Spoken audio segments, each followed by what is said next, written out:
Déjà, merci à vous tous d'être venus si nombreux. C'est vraiment incroyable que vous puissiez être tous là. Merci à la mairie.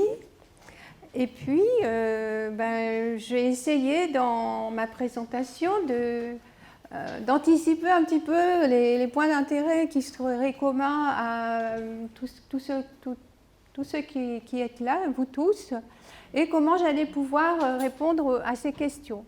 Ça n'empêche pas qu'évidemment, il y aura beaucoup de questions que je n'aurais pas pu anticiper, et il y aura tout un moment à la fin où vous pourrez poser toutes vos questions. Pour commencer, je vais me présenter. Vous devinez que c'est moi, là, avec quelques années de moi, hein, derrière le chapeau et le masque. J'ai démarré l'hypnose en 2009, donc il y a à peu près 13 ou 14 ans. Et comme vous le voyez sur ces images, je suis médecin anesthésiste. Et donc, j'ai un certain âge, un certain nombre d'années derrière moi. Et du coup, ça nous mène un peu en 2009 à un moment de ma carrière où je me sentais à une espèce de virage, où j'avais envie de commencer une nouvelle façon de faire les choses. L'anesthésie, c'est vraiment quelque chose de très technique. J'ai une consoeur là dont je viens de faire la connaissance, elle pourra témoigner avec vous. C'est très technique. On a des moments où on s'ennuie, il ne se passe rien du tout. C'est d'un ennui affreux. Puis d'un coup, il faut réagir tout de suite là, sinon voilà, le malade meurt, quoi. C'est horrible. Et j'en avais un peu assez de ces montagnes russes là où on se fait peur et puis après ça se calme, on s'ennuie. Et j'ai cherché à trouver quelque chose qui donne un petit peu une autre vision de la médecine. L'anesthésie, c'est très technique. On est tout le temps avec des tuyaux, est-ce que ça passe pas. Bon, c'est un peu de la plomberie aussi par moment. Là, avec l'hypnose, on aborde un domaine qui est complètement à l'opposé, puisqu'on ne peut pas mesurer, c'est pas oui ou non, c'est toujours dans la nuance. Et je vais vous inviter à faire cette démarche avec moi, à revoir un petit peu comment ça s'est passé au fil de l'histoire. Donc j'ai démarré en 2009, j'ai passé des diplômes, j'ai été voir des congrès, je me suis passionnée de ça et j'ai démarré un peu petit à petit comme ma consoeur à faire timidement de l'hypnose dans les blocs. En 2009, c'était pourtant pas la préhistoire, vous imaginez bien. Seulement l'hypnose, c'était quelque chose dont on ne voulait pas.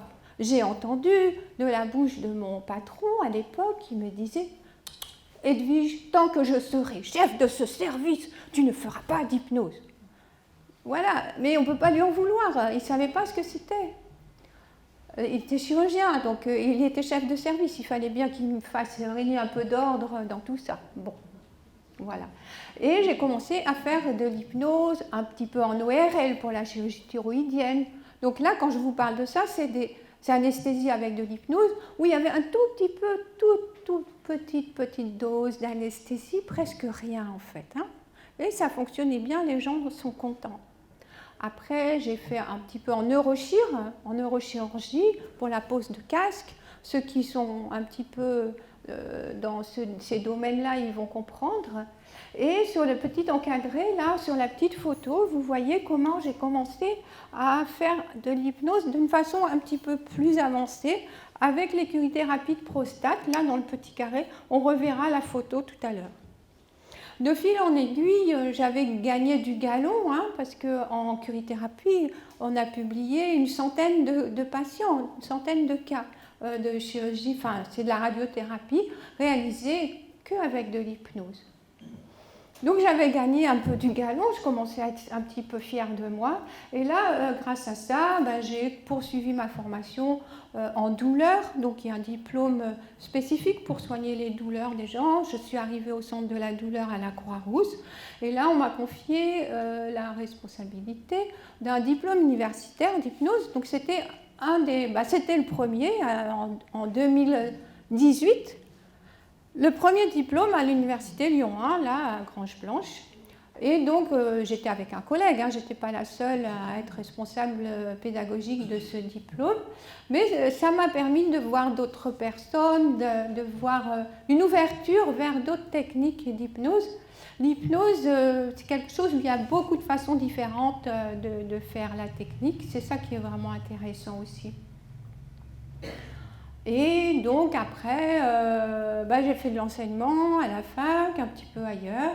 Et actuellement, j'ai quitté les hospices et je continue des formations, un petit peu de formation et des consultations à la fois en ligne. Donc ça permet aux gens qui ont un ordinateur et du réseau de pouvoir faire des consultations d'hypnose, même s'ils habitent en Belgique.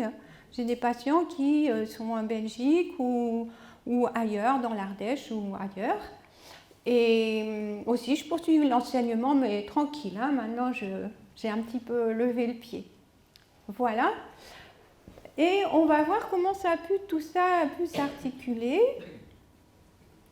Je vous propose ce plan tout simple. D'abord, on va voir qu'est-ce que c'est que l'hypnose, de façon à ce que tout le monde ici puisse savoir à peu près de quoi je parle quand je parle d'hypnose.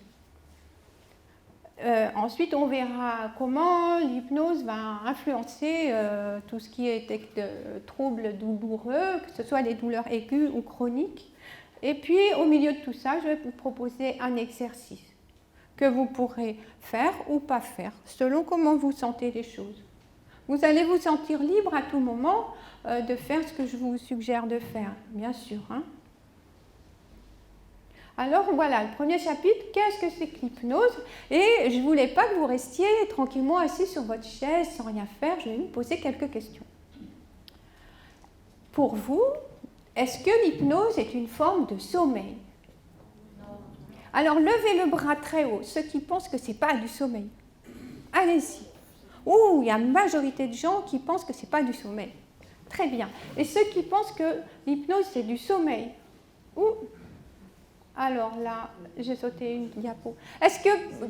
Qui pense que l'hypnose c'est du sommeil? Levez le bras très haut. Oui, il y a quelqu'un qui ose lever le bras. Ceux qui sont au premier rang, ils ont pas le mérite de lever le bras malgré toutes les gens parce qu'ils ne les voient pas, ceux qui sont derrière. mais vous avez bien conscience que... comment ça pourrait être du sommeil? On ne peut pas endormir les gens comme ça. Vous voyez? Oui, mais enfin, être dans un état second. Voilà, c'est un état second, un autre état. Comment? À mon humble avis. À votre humble avis. C'est intuitif, hein, de toute façon, de ce genre de notion. Et effectivement, l'hypnose n'est pas du sommeil. Ça a été bien établi il y a environ une quarantaine d'années avec les électroencéphalogrammes. Je ne sais pas si ça vous parle, les électroencéphalogrammes. On place des pastilles sur le cuir chevelu pour mesurer l'activité électrique que peut procurer le cerveau quand il fonctionne. Donc c'est une toute petite activité électrique, mais comme c'est des capteurs très très sensibles, on voit un tracé qui se forme. Et les techniciens, enfin les médecins qui connaissent bien cette technique, savent très bien dépister, faire les diagnostics entre les différents états de fonctionnement du cerveau. Donc il y a un état de veille, quand on est là, on est réveillé, hein, où on ne dort pas encore sur sa chaise, et puis il y a l'état de sommeil, et ça donne des tracés complètement différents. Et ce qu'on observe, quand le patient est dans son état d'hypnose, on voit que le tracé est un tracé de veille, et même une veille extrêmement active. C'est-à-dire qu'il y a un paradoxe, c'est-à-dire que de loin, le plus souvent, on peut avoir l'impression que le malade dort, parce qu'il est dans sa chaise ou sur son lit, il ferme les yeux, il ne bouge plus. Mais quand on peut observer à l'intérieur du cerveau, on voit que c'est très actif. Et ce qui explique que le nom hypnose porte aussi un petit peu vers l'erreur, parce qu'hypnose, pour ceux qui ont fait du grec ici, vous savez que l'hypnose, c'est le dieu du sommeil. Moi, je ne savais pas, je l'ai appris comme ça.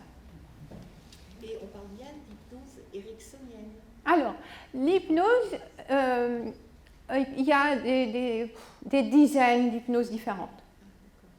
Donc, vous pouvez regarder sur Internet, vous allez commencer à nager la grande brasse, là. Il y a hypnose humaniste, hypnose moderne, hypnose ceci, hypnose cela, et hypnose ericksonienne au milieu de tout ça. Erickson, c'était un très grand médecin, un psychiatre, je crois, il y a une centaine d'années.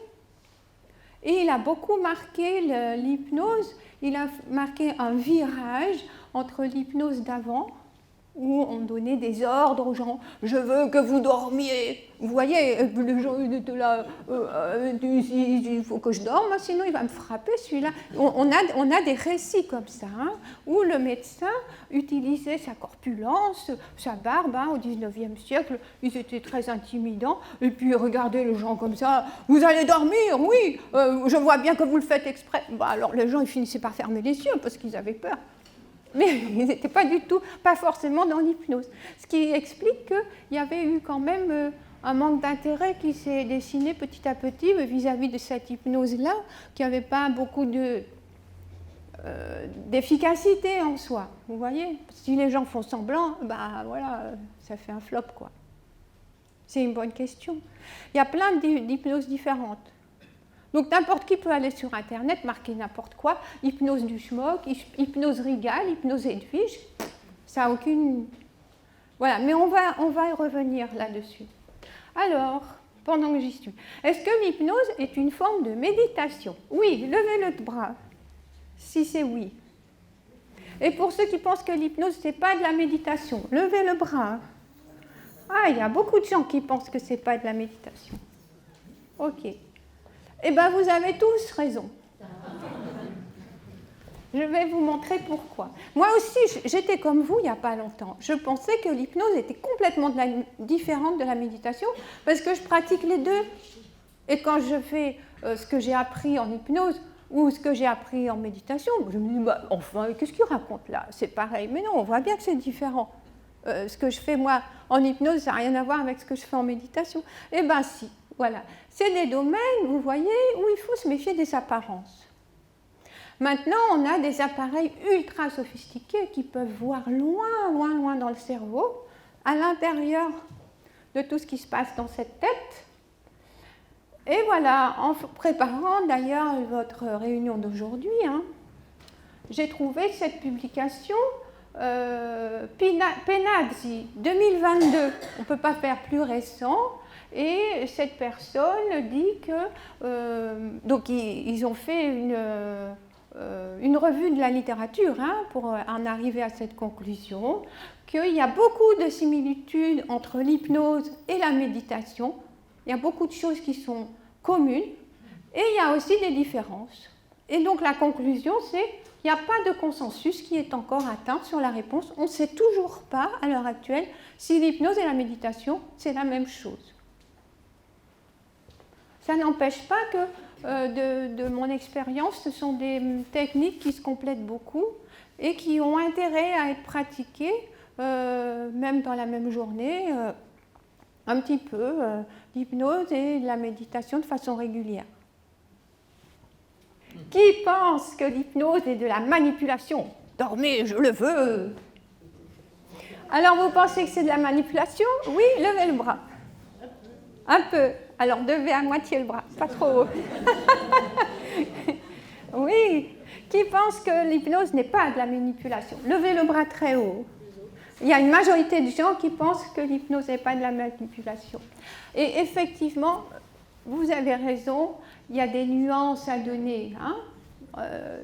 C'est un domaine où c'est difficile de trancher d'une façon péremptoire, oui ou non.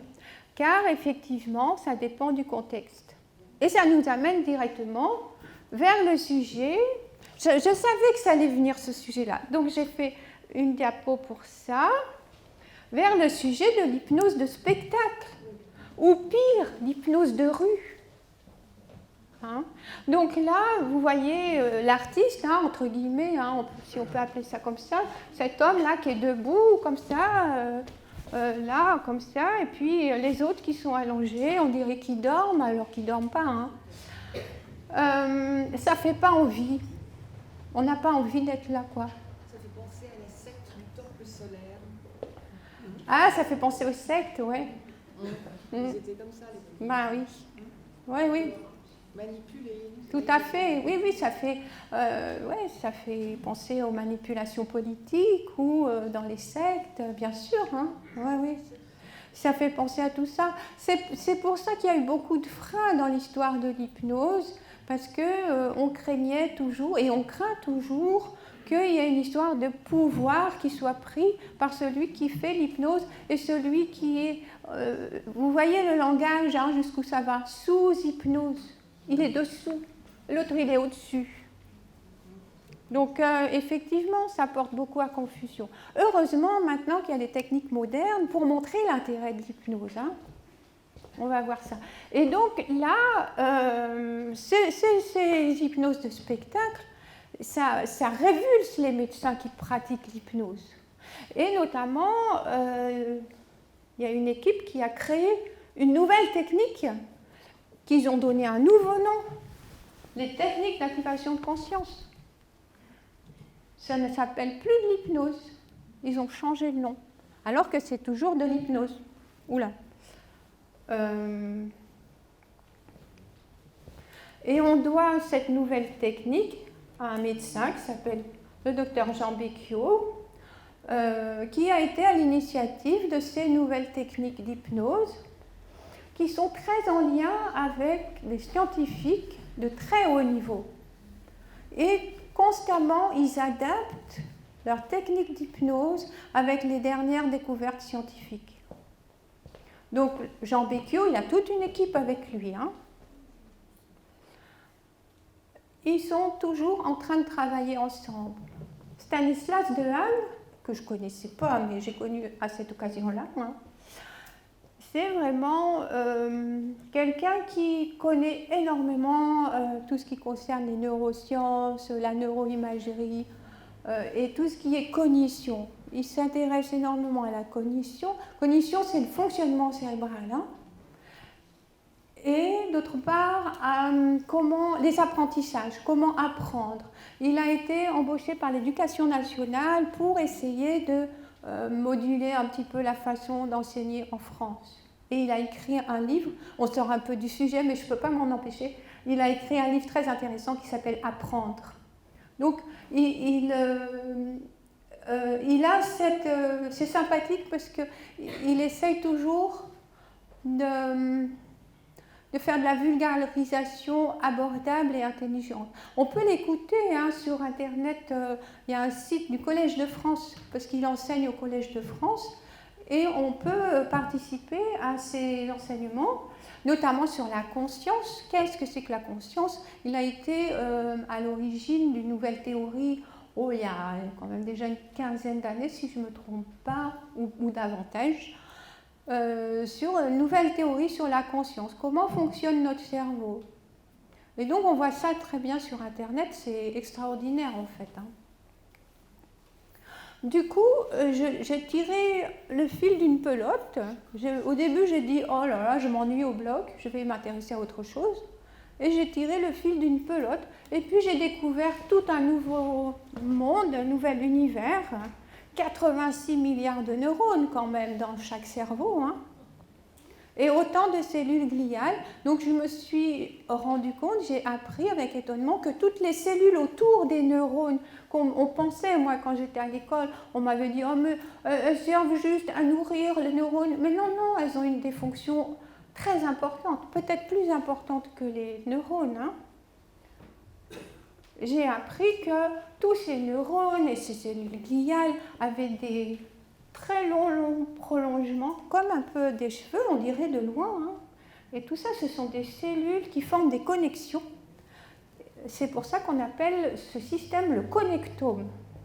Donc là, c'est un cerveau où on a pris en photo toutes ces fibres qui relient les cellules les unes aux autres. Donc vous voyez, mais vous ne voyez peut-être pas si vous êtes de loin, il y a des fibres qui relient la région antérieure, là vers les yeux, jusque là au niveau du cerveau postérieur, occipital, pour relier les deux. Et il y a des cellules qui relient de haut en bas, de droite à gauche, dans tous les sens. Vous allez donc facilement pouvoir comprendre qu'il y a des moments où tout ça se met à communiquer à toute vitesse.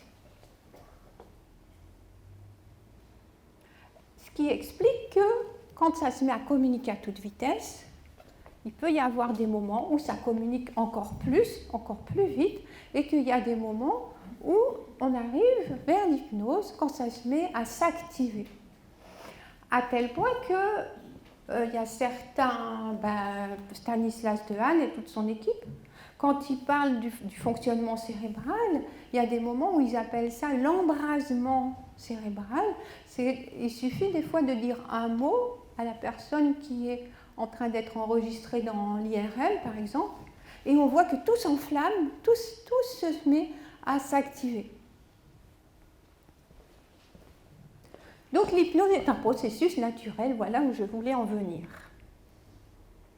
Et c'est un état activé de conscience, ça rejoint ce que disait Madame un peu. Hein. Donc il suffit d'activer le cerveau avec certaines techniques pour arriver à mettre en route ce processus de l'hypnose. L'hypnose, c'est quelque chose de dynamique.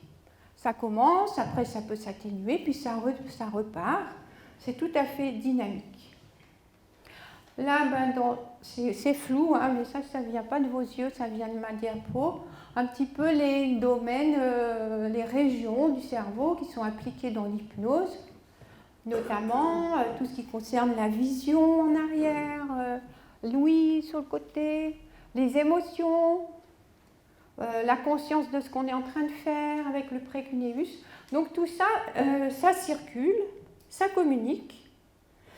Et au fur et à mesure, on a appris avec la finesse des nouvelles machines, hein, maintenant on a des machines extrêmement puissantes, et on a établi ce qu'ils appellent une cartographie cérébrale de la douleur, qu'on appelait auparavant la maquette de la douleur, si je ne me trompe pas. Non, ce n'est pas ce mot-là, mais peu importe.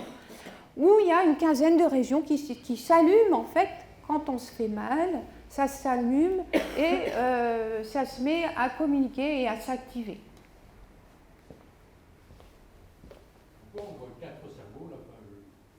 Alors, c'est les points de vue différents, en fait, je pense. En bas, c'est en coupe. Et en haut, c'est sur le côté, en fait, vous voyez ?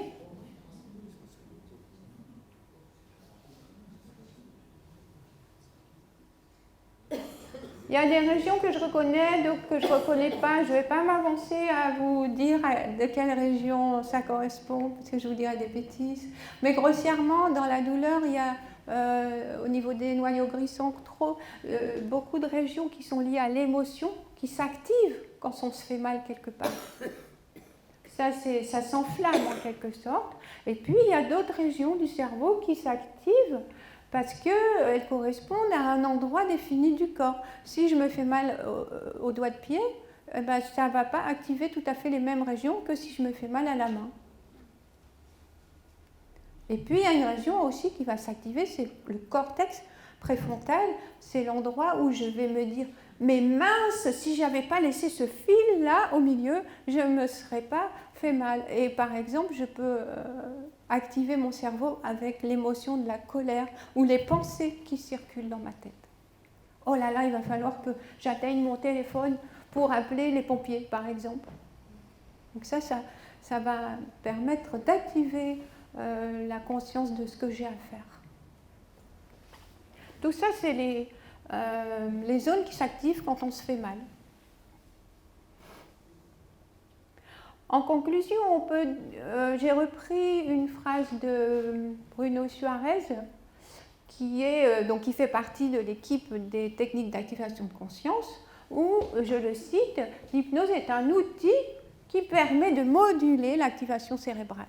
Moduler, ça veut dire qu'il y a certaines zones du cerveau qui s'activent dans la douleur, comme je vous ai montré sur la diapositive précédente. D'ailleurs, j'ai mis le petit encadré là. Et avec l'hypnose, certaines de ces zones vont pouvoir être inhibées, calmées, tranquilles, de façon à diminuer la douleur. Je vous le fais de façon un petit peu... je ne parle pas aussi bien que Bruno Suarez, mais je vous restitue ce que j'ai compris. Ce n'est pas trop le sujet non plus de parler des neurosciences. Et voilà, on va faire un exercice si vous êtes d'accord. Alors, je voulais tout d'abord, en introduction de cet exercice, vous donner la liberté de faire ou de ne pas faire. Il n'y a pas à réussir ou à rater quelque chose. Et ce n'est pas parce que vous êtes assis là, dans une conférence de neurosciences, d'hypnose, ma langue a fourché, vous voyez un peu, que vous allez être obligé de faire les exercices que je propose. La seule obligation, c'est de ne pas gêner vos voisins. Voilà. Moi, si je vous dis de fermer les yeux, vous gardez vos yeux ouverts, très bien. Si vous ne faites pas de bruit. Dans les cours, je dis aux étudiants, écoutez, si vous avez envie de faire l'exercice, vous sortez, vous allez boire un café et puis vous revenez. Mais là, je ne peux pas vous dire ça parce que déjà, il n'y a pas de café autour. Oui, en face.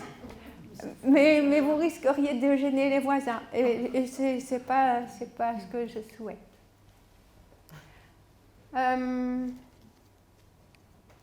Donc, vous vous sentez libre de faire ce que vous voulez. Là, je vais parler d'un citron. Vous voyez sur la photo. Si vous avez envie de faire l'exercice avec une banane, je ne vais pas voir dans votre cerveau.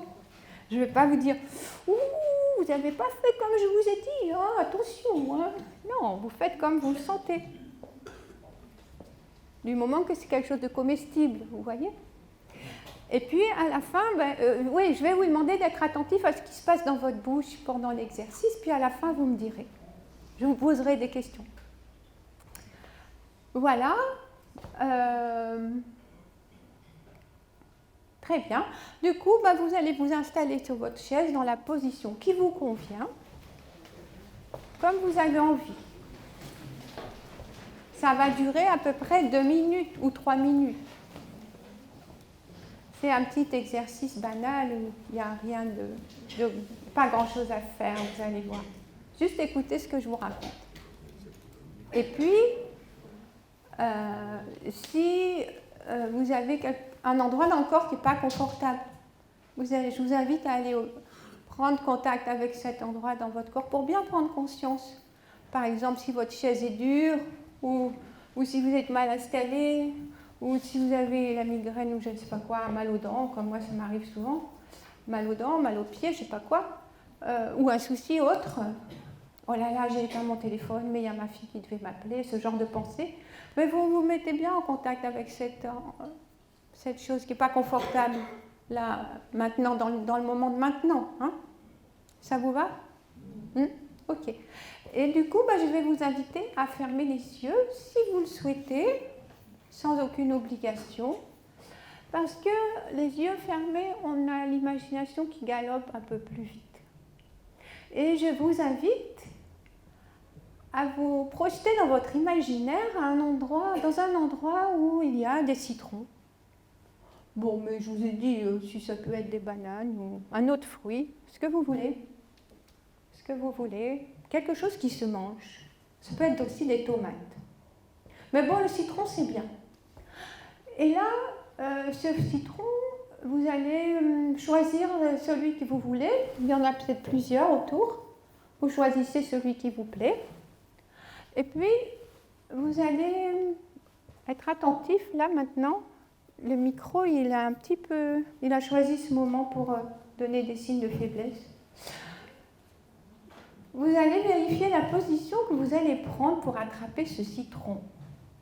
Donc, si vous êtes dans une cuisine et que les citrons sont dans un panier, vous portez votre attention sur la façon dont vous allez vous pencher un petit peu en avant, vers le bas, pour attraper celui que vous choisissez.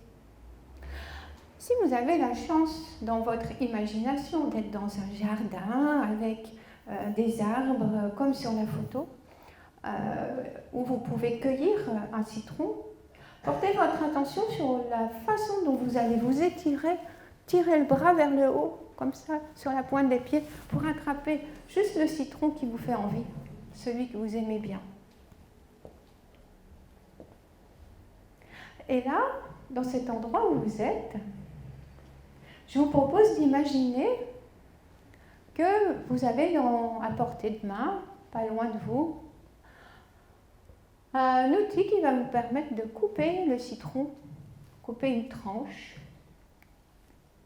En gros, ça doit être certainement un couteau. Et puis vous allez commencer à couper délicatement une tranche de ce citron.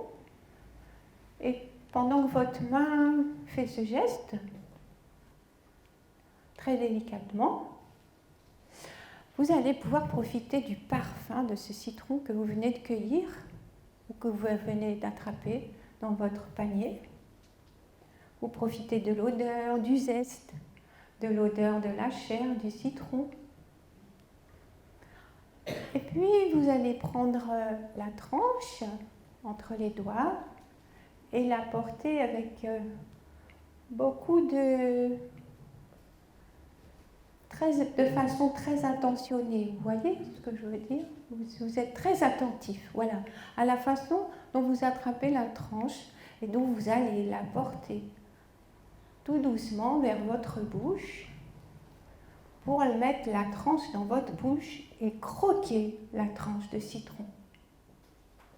Croque. Et là, observez ce qui se passe. Alors évidemment, il se peut que vous trouviez que le goût soit un petit peu acide. Du coup, si vous avez envie, mais sans aucune obligation, bien sûr, il n'y a pas à réussir ou à rater quelque chose, laissez venir à votre esprit quel genre de dessert ou de plat ou de boisson vous pourriez faire avec ce citron. Laissez venir spontanément, sans rien faire du tout. Juste ce qui vous plaît pour vous amuser. Évidemment, personne ne va vous demander d'en rendre des comptes. Et puis, je vous laisse un petit peu de silence, un tout petit instant, juste pour profiter de ce qui vous plaît là, dans cette histoire. Je ne dis plus rien pendant quelques instants.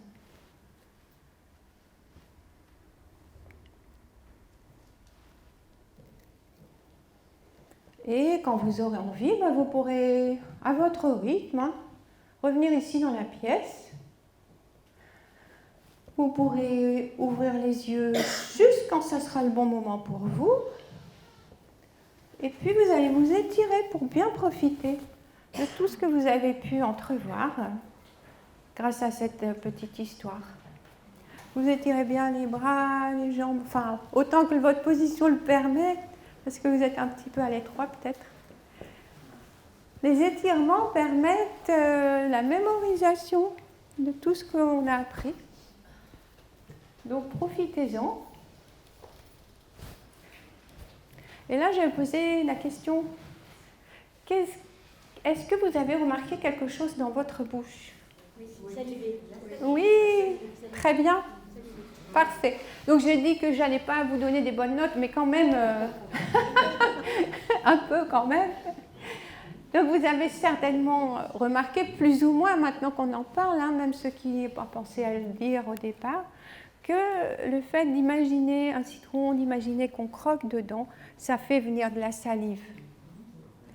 Alors mon mari, tout à l'heure, avec qui j'ai fait l'exercice tout à l'heure, il me disait « Oh ben oui, tu sais bien, moi quand je suis dans la rue, je regarde la vitrine de n'importe quelle boulangerie-pâtisserie, je suis là, je salive devant les gâteaux. » Je dis « Mais enfin, là il n'y a pas de citron, c'est pas pareil. » Vous voyez ce que je veux dire ? C'est juste l'imaginaire qui permet de faire comme si vous étiez en train de regarder des gâteaux. Et on est un peu du même ordre quand on parle d'un grand soleil. Si on pouvait mesurer la grosseur de la pupille, on verrait que la pupille diminue, comme quand on sort en plein été à l'extérieur pour se protéger d'une trop vive lumière. De la même façon, quand on suggère que c'est la nuit, les pupilles s'élargissent pour essayer de mieux voir dans l'obscurité. Ce qui nous échappe complètement, bien évidemment. Donc, avec l'hypnose, on arrive à faire à notre corps certaines choses qu'on ne peut pas faire avec la volonté. Alors, on va poursuivre dans ce genre d'exploration. Quels sont les intérêts de tout ce blabla là que je viens de vous faire? Quel est l'intérêt médical? Donc, je vous ai cité quelques indications. Parce que si je vous avais tout mis, vous savez, quand on va dans les restaurants chinois là et puis qu'il y a 50 plats, ben, ça aurait ressemblé à ça. Ça serait écrit tout petit déjà, on n'arriverait pas à lire. Et on ne peut pas, quoi, il y a trop d'indications. Surtout, il y en a de plus en plus qui sont reconnus, je veux dire. Hein. Mais ce qui est le plus classique, déjà en premier, ça a été l'anesthésie. Parce que c'est ce qui a vraiment commencé à rendre service aux médecins et aux chirurgiens, et aux patients surtout, c'est l'anesthésie. Et puis, après est arrivé les publications concernant le syndrome de l'intestin irritable, l'anxiété, les phobies, les douleurs chroniques. Je vous ai mis dans la diapo suivante les références. Le vrai et faux sur le cerveau, bah ça c'est là où j'ai pris beaucoup de choses sur les précédentes diapos. La fibromyalgie en 2013. Boselli, donc c'est un Lyonnais, donc il faut le citer lui, hein, Boselli, sur comment l'hypnose fait mieux que les médicaments qui soignent l'anxiété. C'est fort quand même ça, en 2015. L'hypnose dans la prise en charge des claustrophobes de l'IRM, donc Bruno Suarez dont je vous ai parlé tout à l'heure. En plus d'être spécialiste en neurosciences, il est radiologue. Et il enseigne l'hypnose, donc les techniques d'activation de conscience, je me reprends, à toute son équipe pour que les infirmières et les manipulatrices radio puissent faire de l'hypnose avec les gens qui ont peur de l'IRM. Et Fémonville, on va la revoir après, qui a beaucoup publié aussi sur la douleur. Ça, si on était au cinéma, on vous dirait que c'est en... Avant-première, merci. En avant-première. Donc, 3 publications qui vont sortir cette année. Déjà, comment l'hypnose améliore les suites opératoires après chirurgie du côlon? On n'aurait jamais pensé ça. Enfin, si, on le pensait depuis longtemps. Mais de savoir que c'est prouvé, ça, c'est intéressant. Ensuite, comment l'hypnose améliore les compétences de l'insuffisance respiratoire chronique qui peuvent se voir vraiment sur les prises de sang et sur les examens médicaux. Et la 3e publication, c'est une vraie révolution. En psychiatrie, comment 80% des personnes qui souffrent de schizophrénie sont améliorées avec l'hypnose. On n'arrête pas de faire des progrès. Et c'est récent parce que ça nous a nécessité, en tant que médecins, beaucoup de discipline et de travail pour arriver à sortir des études qui soient vraiment scientifiquement correctes. Il y a beaucoup d'obstacles dans ce domaine. D'une façon générale, sans rentrer dans les détails, l'hypnose améliore le confort des patients. Et il faut bien savoir qu'il n'y a pas de guérison miracle. Hein. C'est arrivé de temps en temps que les patients, ils arrivent, ils me disent « Ah, on m'a envoyé vous voir Madame Rigal. Alors je m'assois là, et puis vous allez faire les réglages dans ma tête. Hein, c'est ça, hein? Non.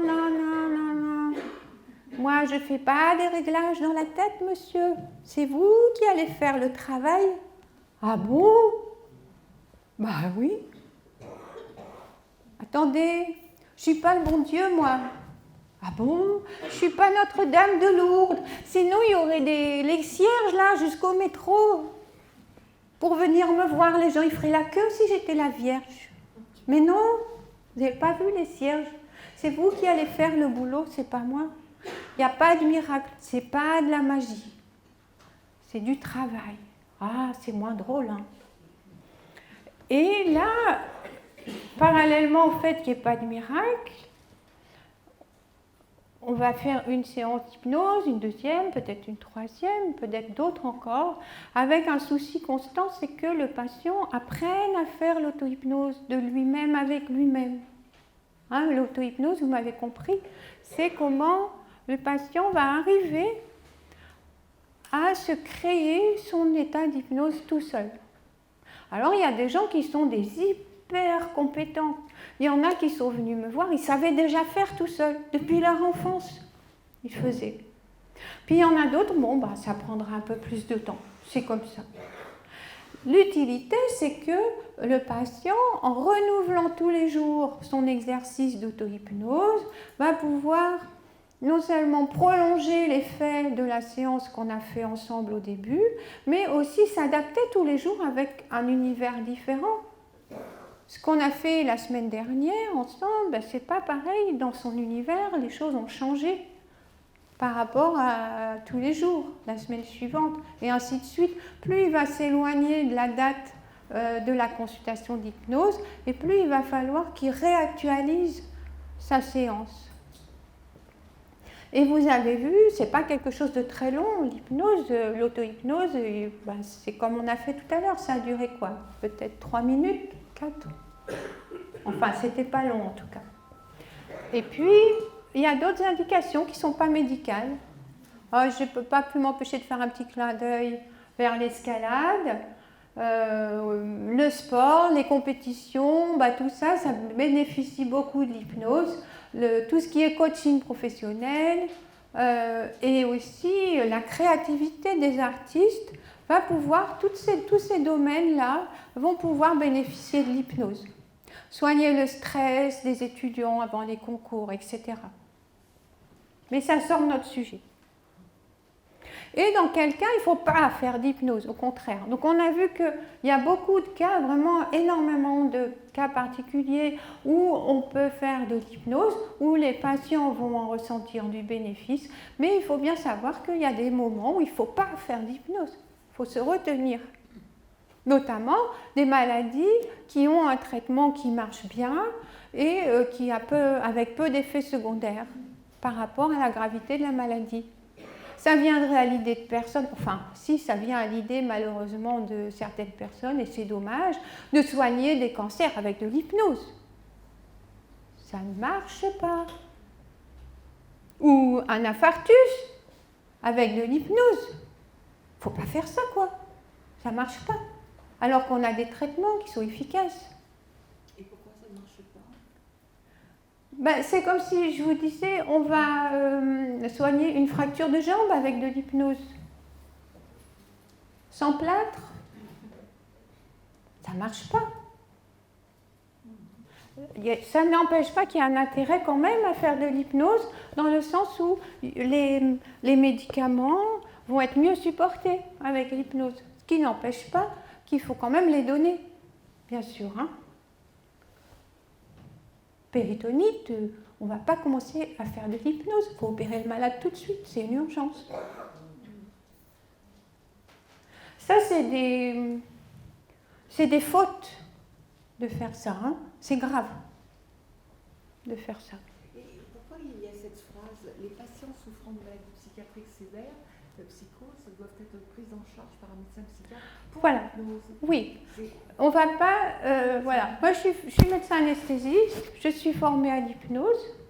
Je ne vais pas prendre en charge des malades qui souffrent de psychose parce que je ne connais pas cette maladie. Je risquerais de faire des bêtises.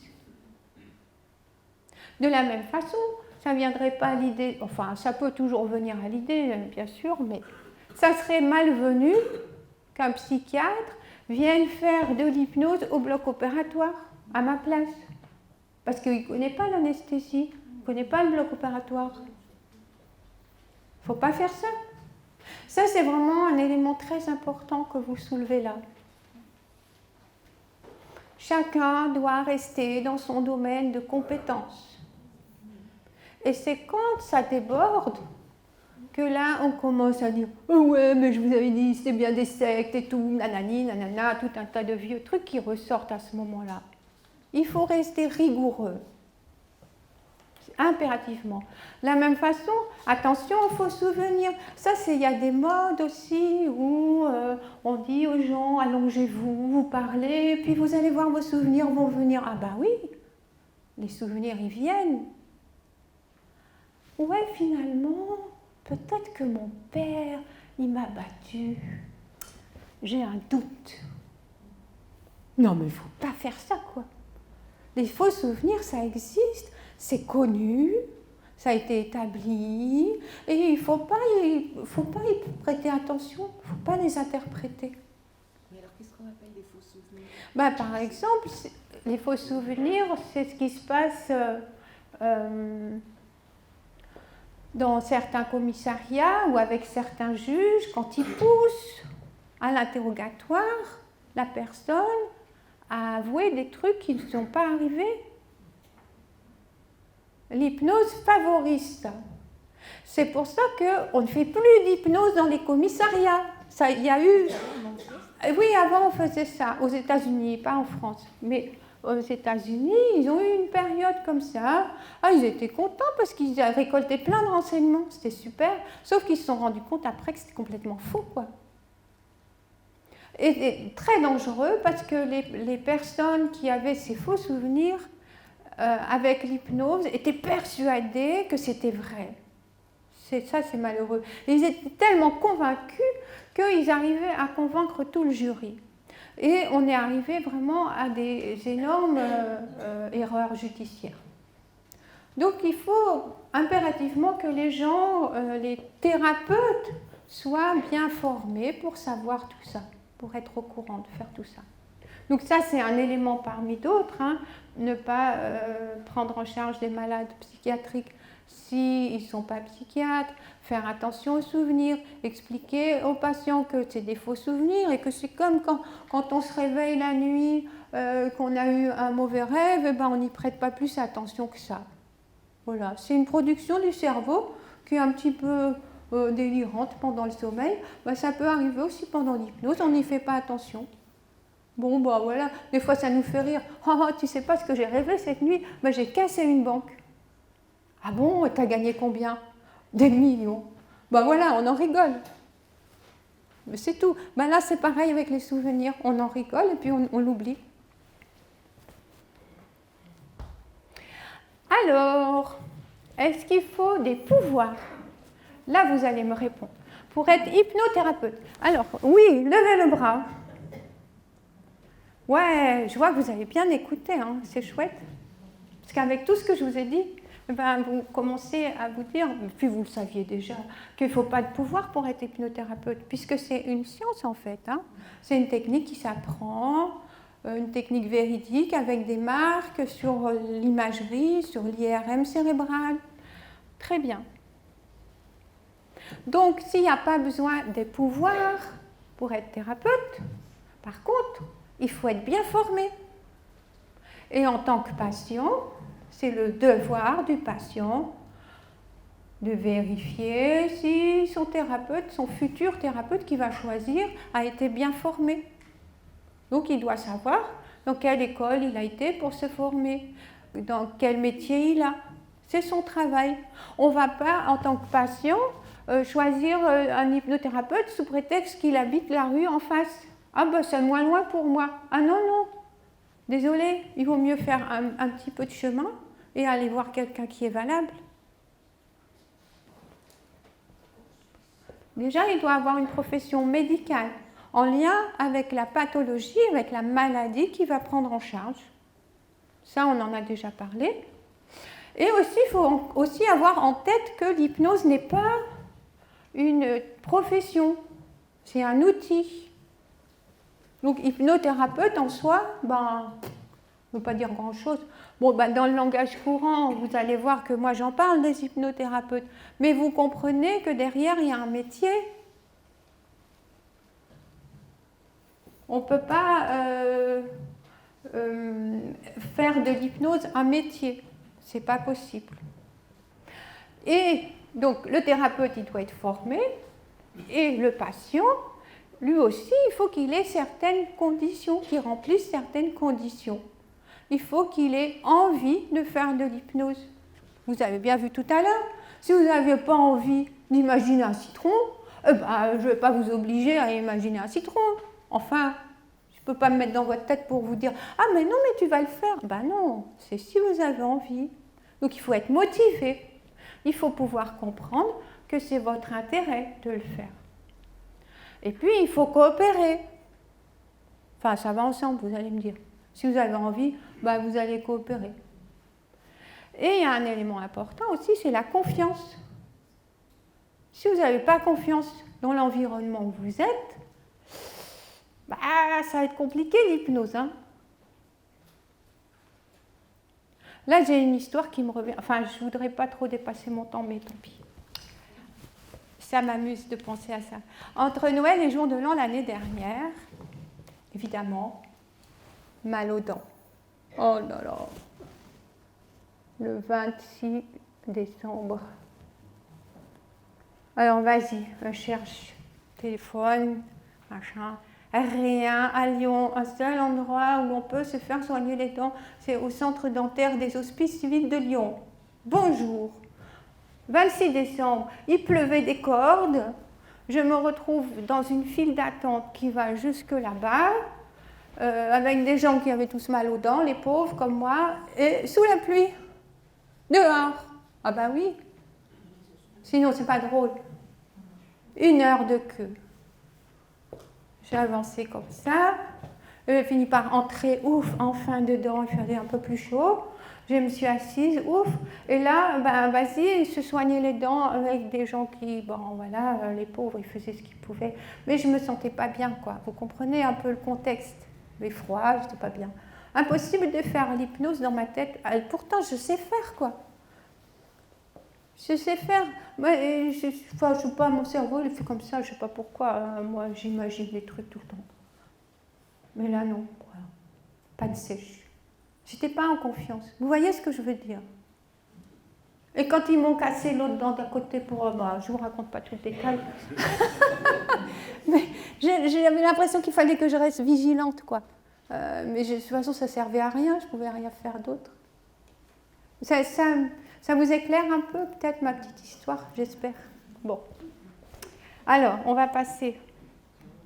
je m'étais dit qu'au milieu, ça serait peut-être bien de poser une question, si vous avez une question. Pas trop, parce que on posera peut-être plus de questions vers la fin.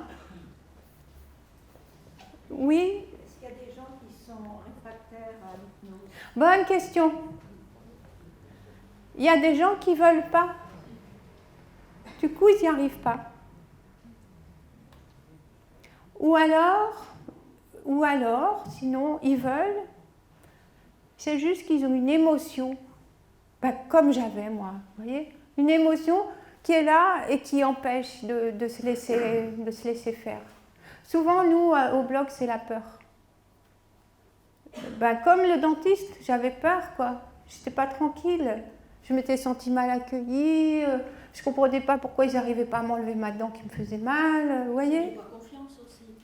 Voilà, la confiance. Pourtant, ils étaient gentils. J'aurais peut-être pas dû vous raconter ça parce que j'ai l'impression de dire du mal. C'était pas mon intention. C'est des gens qui font bien leur boulot. Mais c'est juste le contexte. C'est pas de leur faute. Hein. Ils n'ont pas beaucoup de moyens, quoi. On sait bien, hein, malheureusement. Donc, quand on a peur au bloc, c'est difficile de faire l'hypnose. On y arrive, hein, il y a des techniques, on peut le faire, mais c'est moins simple. Et ça n'empêche pas que le lendemain ou la veille, ils pouvaient faire l'hypnose comme ça, le même patient. Ça dépend du contexte. Ou ça dépend aussi des personnes. Il y a des personnes qui sont plus, on dit, suggestibles hein, dans notre jargon. C'est-à-dire qu'ils vont y arriver mieux que d'autres, plus vite. Bon, c'est pas pire ou mieux, il faut juste le savoir. Et après, ben, il faut trouver la façon. Ça se fait quand même. Il n'y a personne qui n'est pas capable de faire l'hypnose. Hein. Ça n'existe pas. C'est une croyance. Il y a toujours une façon. Parce qu'en fait, c'est un état naturel, l'hypnose. Hein. Les enfants, ils font de l'hypnose tout le temps. Ils jouent. Tiens, regarde, ça c'est mon château. Et puis, moi je suis le roi, toi tu es la reine. Allez, hop. Ils y sont. Vous savez bien. Hein. Les animaux aussi font de l'hypnose. Et les humains aussi. Il n'y a pas de raison qu'ils ne fassent pas d'hypnose. C'est juste que ça passe inaperçu, en fait. Bon, on verra les autres questions à la fin. On verra à la fin. Ou vous voulez le poser? Vous avez dit qu'il faut vérifier si un médecin a des compétences, comme on peut vérifier. Je vais aller chez un médecin. Vous avez fait quel examen? J'y connais. Ben, c'est votre travail de patient, de vérifier. Il y a des annuaires. Et puis le thérapeute, normalement, il peut marquer dans sa salle d'attente. On marque les tarifs. Hein. Normalement, dans la salle d'attente, c'est marqué combien il va vous faire payer. Oui, mais ça, c'est pas un gage de qualité. Le prix, ça vous oriente. Il y a plusieurs éléments qui peuvent vous orienter. Si vous demande 800 €, vous n'y allez pas. C'est trop cher. Ça peut être un charlatan et qui va payer très cher. Ouais. Et s'il se fait appeler maître, vous n'y allez pas. Maître. Attendez, ça n'existe pas ça. Hein. Dans le quartier, il y avait un maître Philippe. Ça te parle? Un notaire? Non, pas du tout. Quelqu'un qui soignait le Toulion, maître Philippe. Eh ben non, non, maître, non. Ah ben oui, qui était très connu. Hein. Eh ben, j'empêche pas. Ça n'empêche pas. C'était pas hier. Hein. C'est pas d'aujourd'hui. Ça n'empêche pas. Il n'y a pas de maître en hypnose. Ça n'existe pas. C'est lui qui s'est fait appeler lui-même maître. Voilà. C'est comme si je vous disais maintenant, voilà, je suis maîtresse. Mais en féminin, c'est moins gentil, mais bon. On va continuer, puis vous poserez vos questions après. Hein? Allez. Voilà, on aborde le deuxième chapitre, hypnose et douleur. Question. L'hypnose est-elle efficace contre la douleur? Levez la main très haut. Oui. Très bien. Parfait.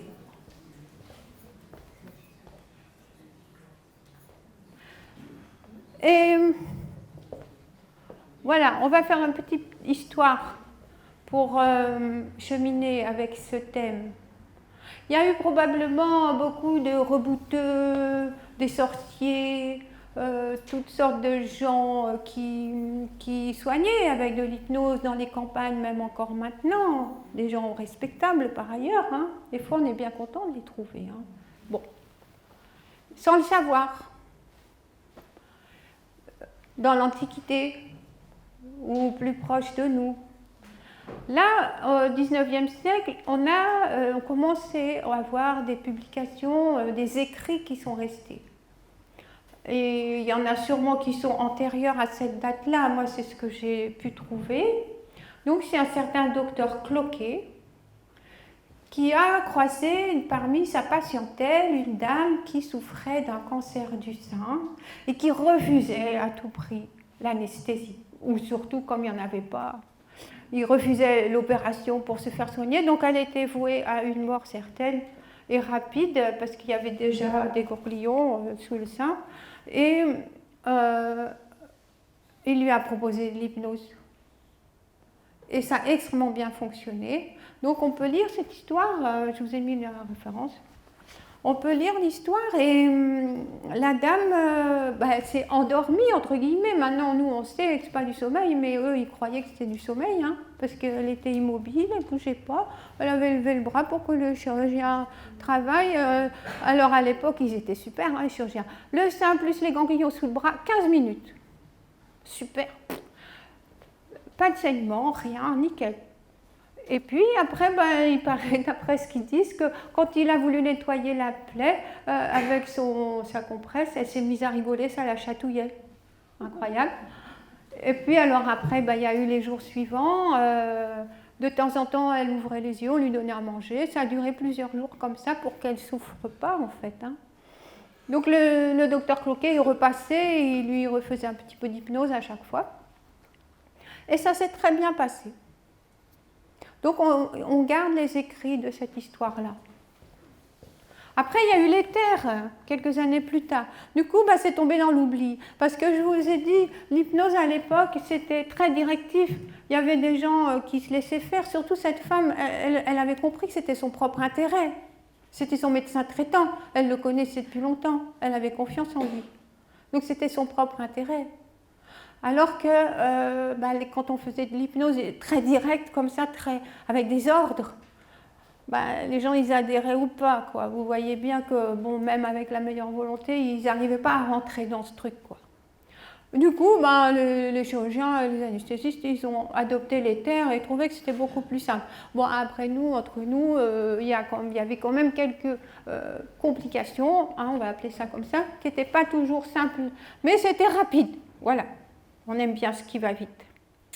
C'était comme ça. Et donc ce fameux docteur Estel, après, s'est inspiré de l'intervention de Cloquet. Et lui, il a copié, il a fait pareil. Il s'est renseigné comment ça avait été réalisé. Et il a fait beaucoup de patients en chirurgie urologique. Et il a publié une baisse de mortalité incroyable. Au départ, 40% de mortalité. Et lui, avec son hypnose, il baissait à 5%. Donc on peut supposer que cette mortalité était vraiment en lien avec la douleur. C'était tellement horrible, quoi, à l'époque. Hein. On saoulait les gens pour les opérer. Hein. Et des fois, ils mouraient de la cuite parce que vous avez abusé de l'alcool. Hein. Elle a fait rire. Voilà. Et plus près dans le temps, Marie-Elisabeth Fémonville, donc elle, c'est une grande dame de l'anesthésie, hein, chef de service en anesthésie, réanimation, service de la douleur, et qui a initié beaucoup de recherches. Elle a été à l'origine d'énormément de publications sur l'hypnose, donc dans ses spécialités, en anesthésie et aussi pour la douleur chronique. En anesthésie, c'est elle, la première fois, qui a fait de l'hypnose, qui a osé faire de l'hypnose pour qu'un chirurgien puisse opérer une personne de la thyroïde. Et elle donne ces doses de médicaments d'anesthésie qui sont minimes, c'est vraiment des doses très très petites. À tel point que dans sa région, en Belgique, dans son hôpital, les chirurgiens, quand il y avait un malade qui venait se faire opérer de la thyroïde, le chirurgien disait: très bien, vous serez donc anesthésié avec de l'hypnose, puisque c'était devenu la règle, parce qu'il s'était rendu compte que ça se passait beaucoup mieux avec l'hypnose qu'avec une anesthésie générale. Le malade a moins mal, il a moins de nausées et de vomissements, il est plus vite sur pied, il va retourner au travail beaucoup plus rapidement, il sort de l'hôpital très vite, il n'y a que des avantages. Et en plus, les patients sont extrêmement satisfaits. Ils sont très fiers. Ils sont fiers d'avoir réussi à faire quelque chose qui n'est pas habituel et puis de savoir qu'ils sont capables finalement de supporter de la douleur alors qu'ils n'auraient pas imaginé que c'était possible. Du coup, ils étaient très contents. Enfin, ils sont très contents parce que ça dure. Hein. Donc là, en 2005, elle avait déjà publié 5000 anesthésies faites avec de l'hypnose. Maintenant, je ne sais pas à combien ils sont dans leur service, mais c'est énorme, hein, ils ne font que ça. Donc, Madame Fémonville, dans son service, elle était en lien avec le service d'imagerie médicale, comme il y a dans tous les grands hôpitaux, radiologie. Et là, c'est amusant, je ne m'en suis pas rendu compte tout de suite, mais sur la photo, on voit qu'elle présente une publication où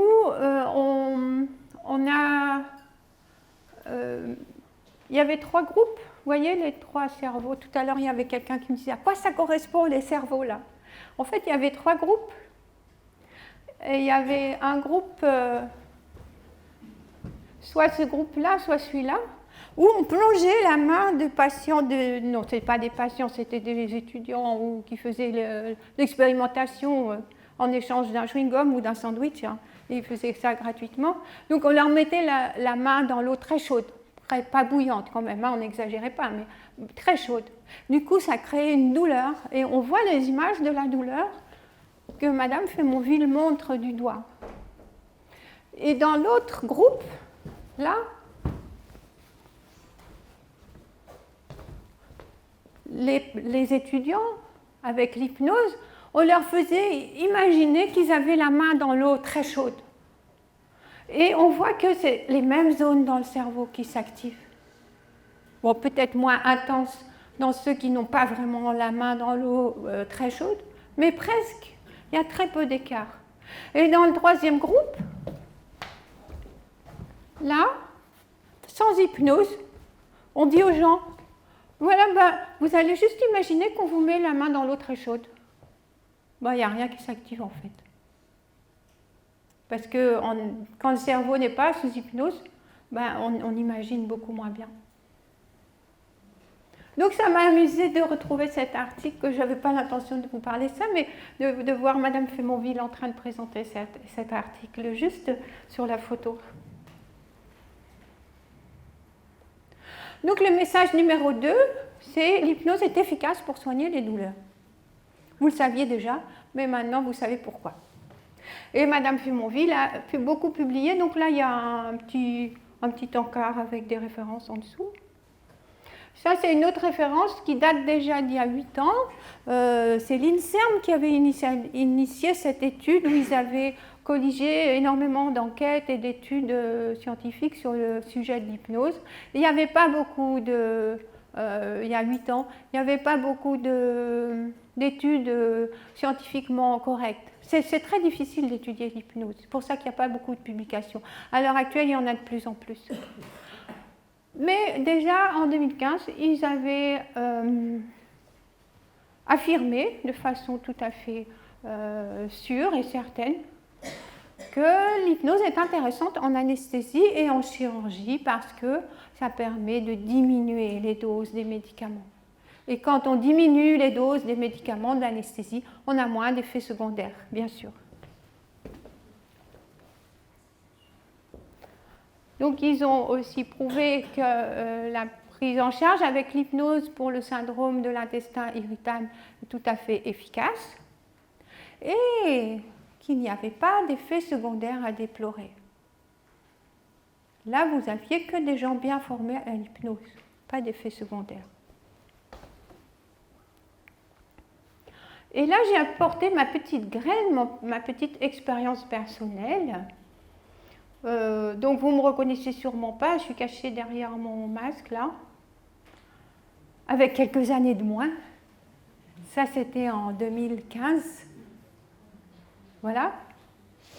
Et j'ai eu la chance de croiser sur mon chemin le professeur Chappé, que certains d'entre vous connaissent peut-être, qui est radiologue à Lyon Sud, derrière dans la petite photo là. C'est lui qui tourne la tête parce qu'il regarde constamment son ordinateur. Et il va introduire des grandes aiguilles dans le périnée du patient, les patients qui viennent pour des petits cancers de prostate. Quand les cancers sont trop volumineux, on est obligé de les opérer avec une cicatrice.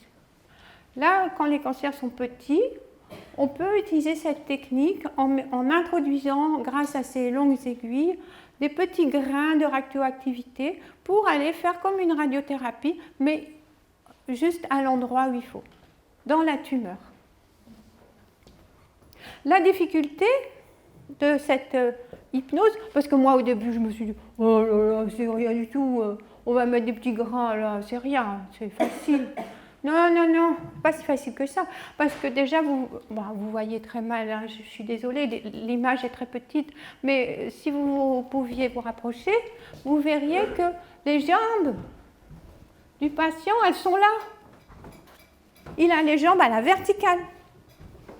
Et ça dure au minimum 1h30, le plus souvent 2 heures. Il fallait qu'il supporte déjà la position. Et puis, le plus difficile, c'est qu'il ne fallait pas qu'ils bougent. Des fois, les gens bougent parce qu'ils ont mal. Mais c'est arrivé aussi qu'ils bougent sans qu'on sache pourquoi. Vous avez mal? Non. Mais arrêtez de bouger. J'essaye, mais je ne me sens pas bouger. Et là, on était obligé de les endormir parce qu'ils bougeaient quand même.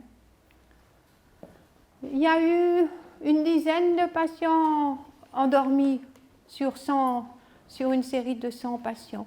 Et je commençais juste l'hypnose à l'époque. Donc c'était encourageant, on était content parce que c'est pas évident d'induire une immobilité grâce à l'hypnose. C'est pas très facile. Du coup, on était content, et quand on est content en médecine, on fait venir la presse. Voilà. Je vais vous montrer ce que ça a donné. Demain, dans le reste de l'actualité, les cancers de la prostate opérables sous hypnose à l'hôpital Lyon-Sud. Cette technique nommée la curiethérapie remplace l'anesthésie générale. Déjà 25 opérations dans cet hôpital. Le reportage de Daniel Pajonk et de Thierry Zwiderski. Thierry vient pour se faire opérer. Il est dans le bloc depuis quelques minutes. Un masque à oxygène couvre son nez. L'anesthésiste lui relève le bras. Elle va lui parler pendant tout le temps de l'intervention, à voix très basse. Le but, mettre le patient en auto-hypnose, le laisser conscient, mais en capacité de lutter lui-même contre une partie de la douleur. À la fois, il y a une petite partie de lui toute petite qui reste là, qui contrôle, qui surveille. Puis il y a une partie qui parle très très loin, dans le passé ou dans le futur. L'intervention dure en moyenne 2 heures, pendant lesquelles 17 aiguilles vont tour à tour être introduites autour de la prostate sur une profondeur de 10 cm. Ils peuvent éventuellement ressentir un petit fond douloureux, mais qui est vraiment très amoindri par rapport à la réalité de la douleur du geste. Pour ne pas perturber l'hypnose, le silence est de mise dans le bloc.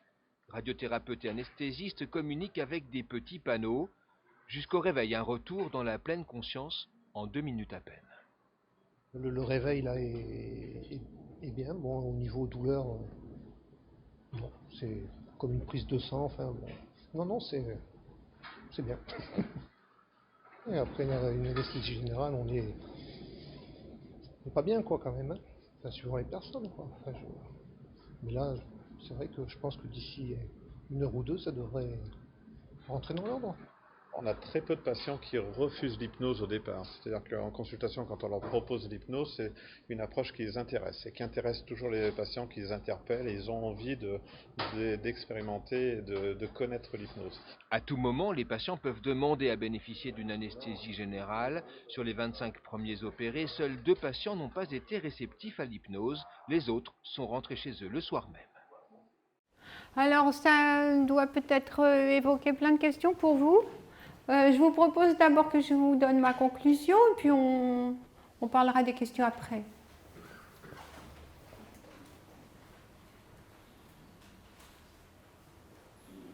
De toute façon, la conclusion, vous la connaissez déjà, puisque je vous ai donné les messages petit à petit. L'hypnose est une méthode naturelle et sans danger, à condition quand même de faire attention à s'adresser à un thérapeute qui soit bien formé et qui travaille dans son champ de compétences. L'hypnose est efficace pour soigner les douleurs. Et un conseil, faites de l'auto-hypnose. Eh bien, merci à vous. Merci.